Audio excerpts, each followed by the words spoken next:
யாருக்கு சுகமா வாழ வைப்பாராம்?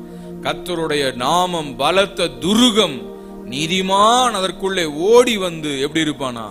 சுகமா இருப்பான். ஹல்லேலூயா.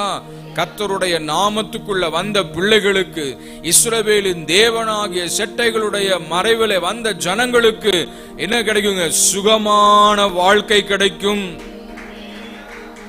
இயேசுவை ஆராதிக்கிற பிள்ளைகளுக்கு சுகமான வாழ்க்கை, ரட்சிக்கப்பட்ட பிள்ளைகளுக்கு சுகமான வாழ்க்கை, ஆமென், ஞானஸ்நானம் பெற்ற பிள்ளைகளுக்கு சுகமான வாழ்க்கை, அபிஷேகம் பெற்ற பிள்ளைகளுக்கு சுகமான வாழ்க்கை, சுவிசேஷத்தை அறிவிக்கிற பிள்ளைகளுக்கு சுகமான வாழ்க்கை, கர்த்தருக்காக கற்புள்ள கன்னிகையாக நல்ல பரிசுத்த உத்தம மணவாட்டியாய் காத்துக்கொள்ளுகிற பிள்ளைகளுக்கு சுகமான வாழ்க்கை, அவருடைய வருகை எதிர்பார்த்து வாழுகிற பிள்ளைகளுக்கு ஒரு சுகமான வாழ்க்கை.